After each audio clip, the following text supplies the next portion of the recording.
On behalf of AmWestEntertainment.com and AmWager.com, I'm Joe Christofek, and look, it's Pat Cummings, and he's joining us live from Dubai. And Pat, you are taking your Mr. Dubai moniker to an entirely new level. You're incomparable as always, but in addition to the morning line, you were the parade ring analyst alongside the lovely Laura King last Thursday. You've gotten to call a few races. You're running a horse locally there as an owner, and you're painting the town like Picasso, my friend. What I else am can, indeed. what else can you possibly accomplish while you're in Dubai? Hopefully, a fantastic night at the Carnival that tops what we did last week with three winners.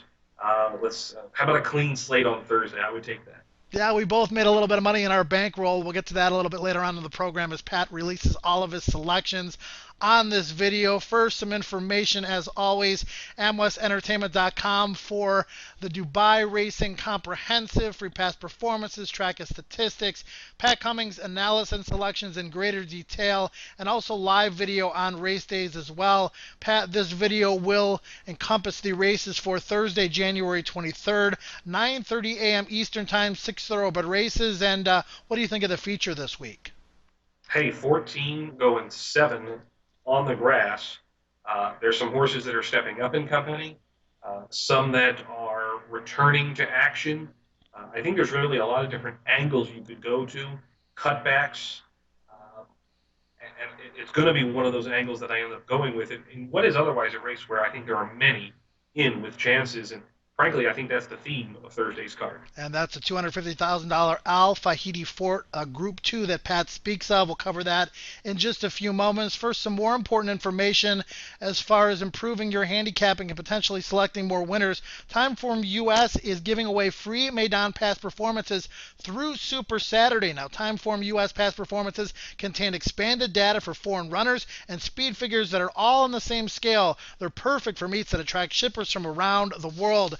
Timeform US Pass performances are built for the modern horse player. They make playing the races faster, easier, more fun, and they even look great on your iPad or other tablets. And Pat, last week we got deep into some more handicapping contest action on Derby Wars, a free $150 contest every week, additional games weekly as well, cash games, $250, $100, and you can even play against other players head-to-head on the Dubai races. It's a great way to follow along with the Dubai racing action. You can chat with other players and discuss your selections with them. Week 2 contest results. Dynaformer was your winner. He had Zayn Samaradal at $44, Pat, and that was not an easy horse to come up with. If you come up with a horse like that, you probably deserve to win a contest.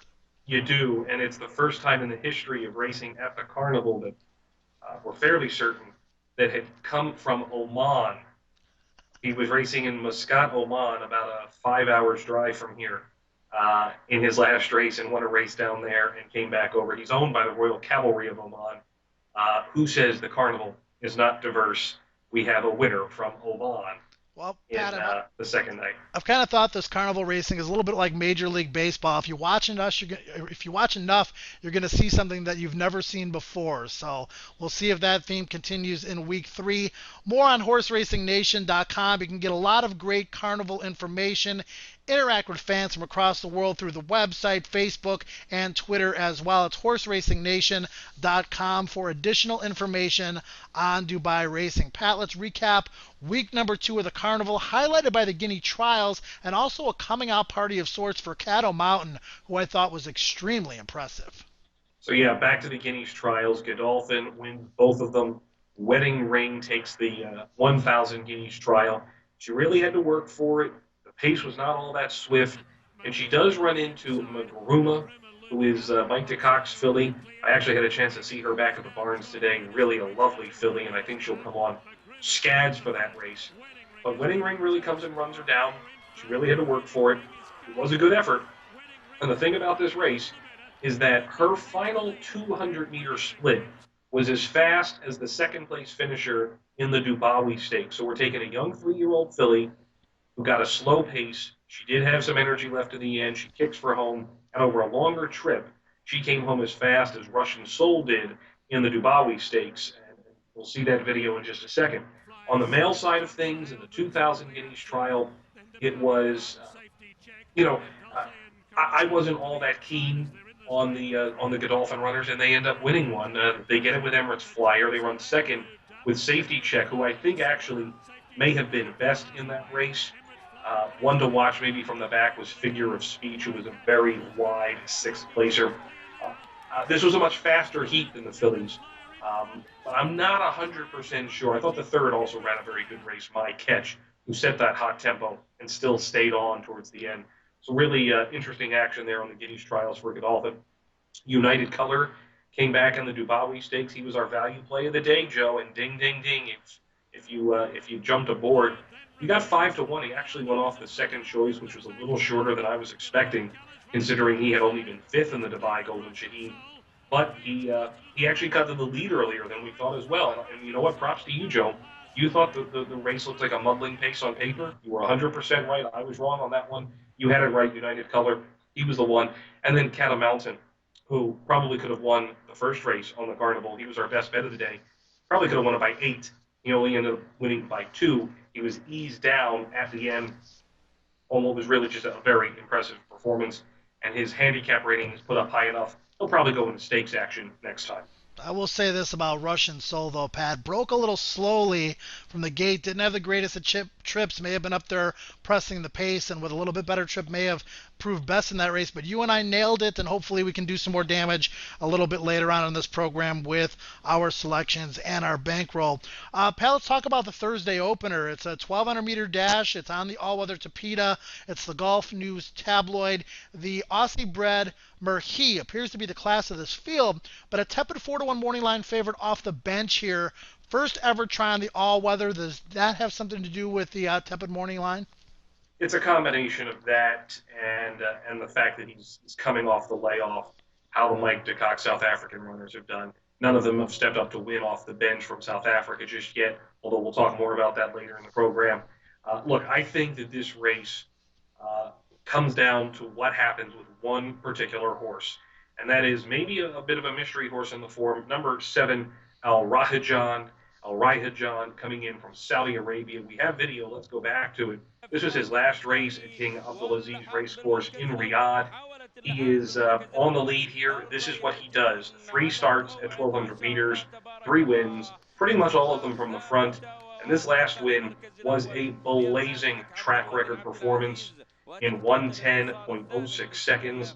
That's a time straight from the break of the gate.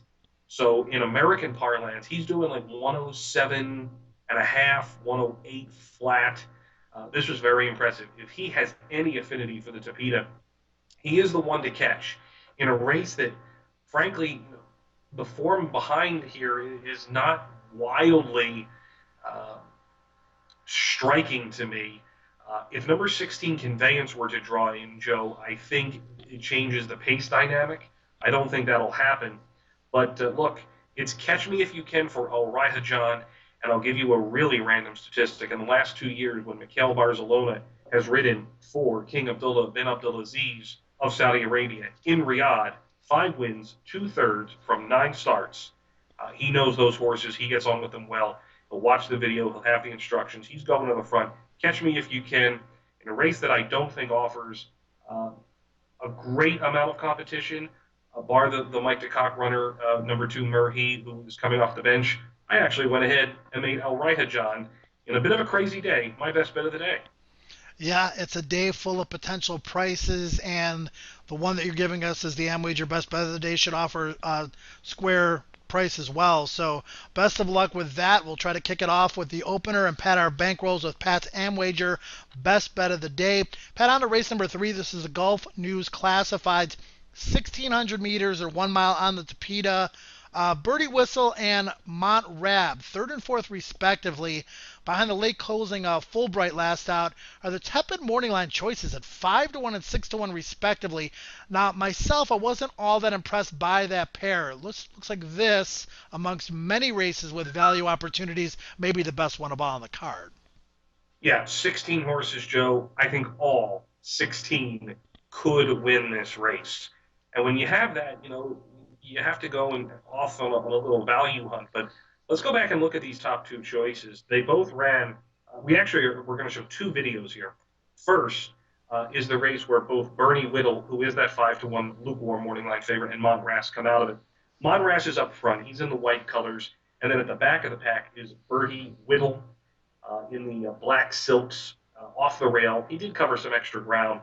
And as we play out the stretch run here, it was an interesting pace setup in the sense that Montrass ended up really on the pace where modern history was setting it. Fulbright comes from off the pace and comes over the top of the field.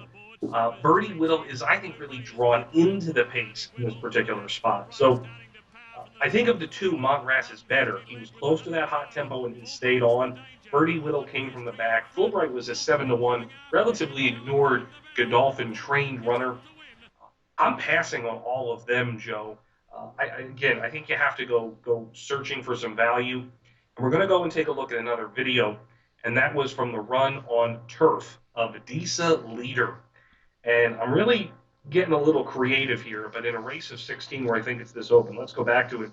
He's in the white colors under the ride of the Mauritian-based magician Johnny Gerudis, who he gets himself into a little bit of trouble here in the stretch.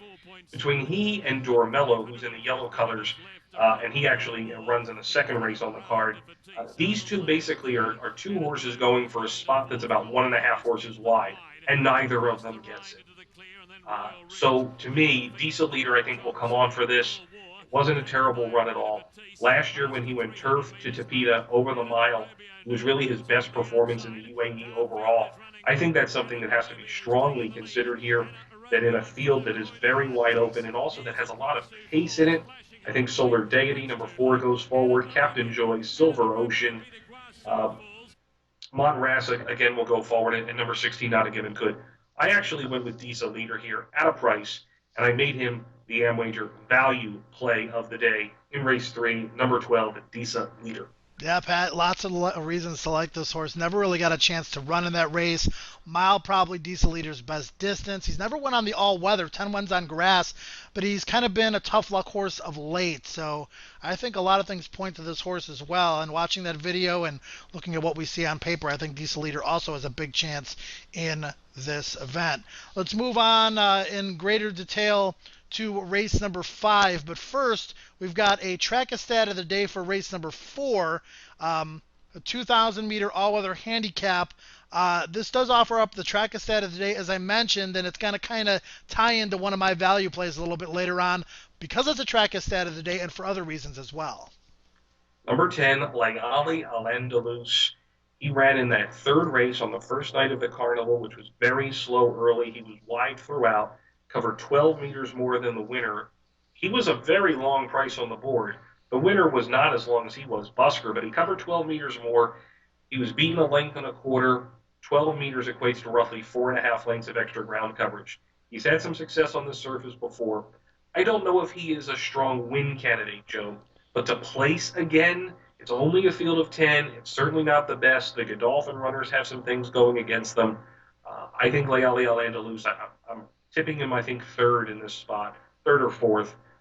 I think he can get a placing action. And again, probably at a decent price. Oh, Pat, this is a tougher spot, but in addition to the ground covered, horse got shuffled early on. It was a slow pace. Horse closed well despite the wide trip.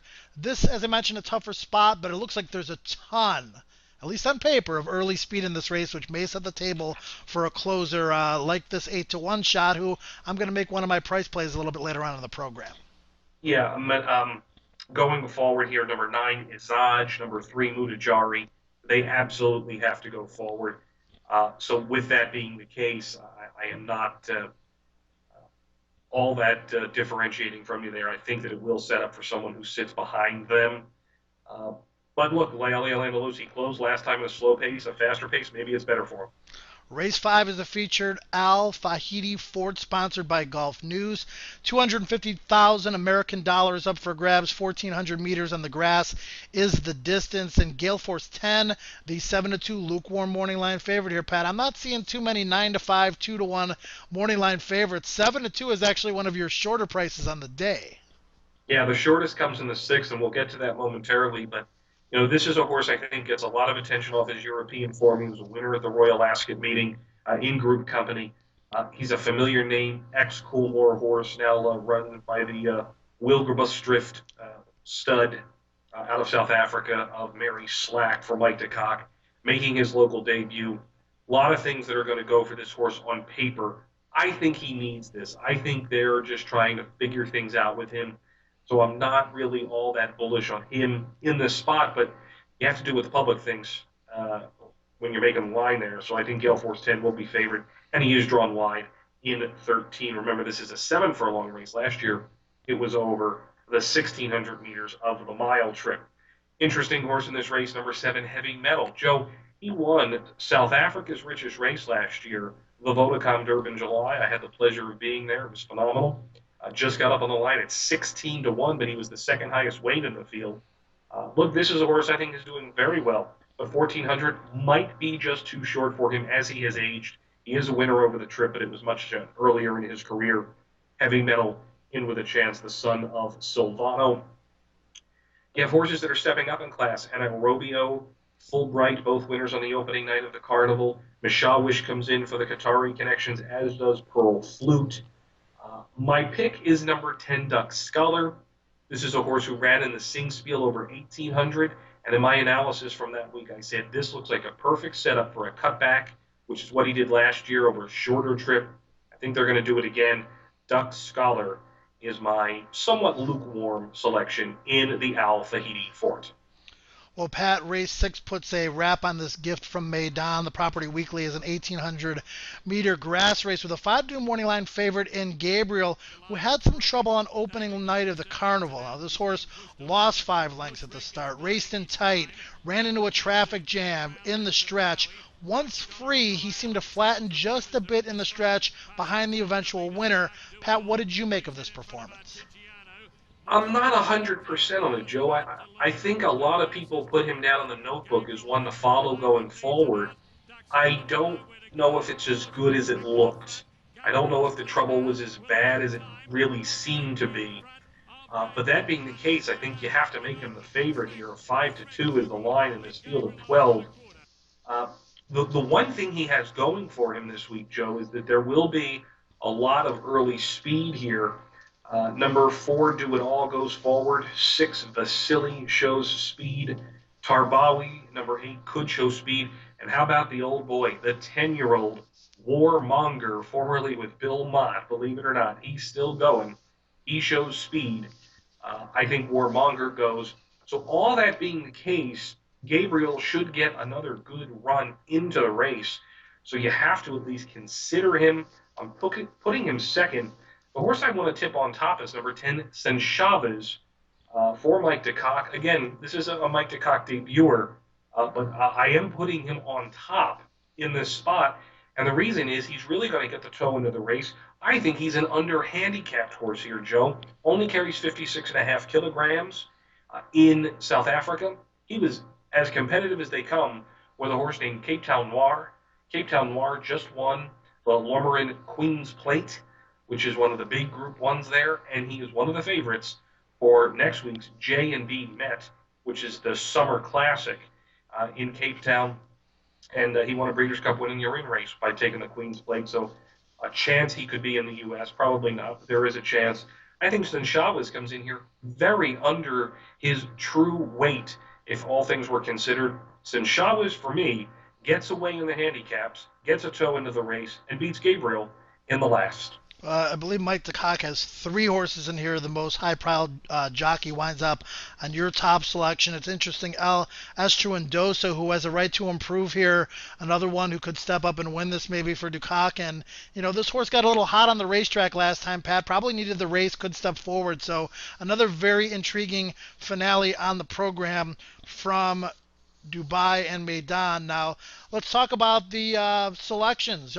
Races 1 through 6. You've talked about some of them. Why don't we recap? Al John in the first, on the front end. He's the one to catch, and they're going to have to do some running to do it. Number 10, Handsome Man on the second. This is a mile and a half, an extended mile and a half race. A lot of chances, I think, in here. I went with Godolphin there. And what I think might be a quiet night for them, Joe. Disa Leader, as we said in the third. Then Daddy Longlegs is the horse I went with in the fourth. Really, I didn't have a very strong opinion here, but it is a step down in trip. I think he will sit behind that speed. So I went with Daddy Longlegs, Duck Scholar, and again we wrap it up with Shin Chavez in the finale. Well, for me last week in the spot place, Pat, half a guineas was second best, was never going to get to the winner. Russian Soul overcame a tough start to finish a really good second at a nice price. My other pick was Journeyman, and I tweeted right before the race that the horse was anxious and a bit washy. I would have taken that bet away if I had the opportunity to do so.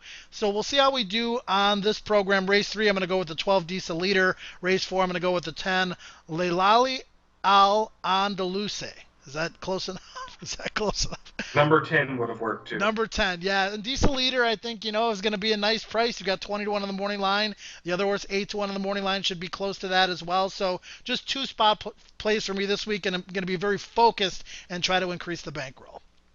Good man. And look, let's get into the bankroll challenge, Joe. The numbers that we saw last week, hey, we finally put some numbers on the board, right? We were zilch the first week, Pat. The second week we both did well. I mean, our horses ran well, and we both made a profit in week number 2. Hopefully, we can build on that in this third week. As far as my selections go, as I mentioned, we've already talked about the spot plays, and I'm going to do solid win place action on the two horses that I've already mentioned. How are you going to attack this card? Yeah, Al Raijahan gets some win money, and then I'm going to go win place 20 and 30 on Diesel Leader, and 10 and 20 on Sinshali's in the last. All right, Pat, what are your duties on Thursday? You going to be back in the parade ring with Laura giving additional commentary before the horses go out onto the racetrack? I will be on the Dubai Racing Channel. It's always great to be invited, so I'll be there and in the flesh for the final time before I'm back for the World Cup. So looking forward to that, and just taking in the atmosphere. It's a phenomenal time here in Dubai. I highly suggest anyone who's never been to really consider coming out, and even if it's just for the carnival and for a visit, if you're passing through, it's a great place to stop by. You can follow Pat Cummings at Dubai Race Night and also at Trackers Racing on Twitter. You can follow myself at Joey Decay Racing. I'll be giving some paddock analysis, some parade ring as the horses go on out to the racetrack. And you can handicap all you want, Pat, but with all that last minute information with how the horses are looking and acting, it can definitely decide for you how heavy you want to go, how light you want to go, or if you want to cancel a wager altogether. It's very important to watch the signal and let those horses tell you how they're feeling before you make any final wagering decisions. Agreed. That live video is at amlesentertainment.com, so hop on it. All right, for Pat Cummings, I'm Joe Christopher. Enjoy week 3 of the Dubai World Cup Carnival.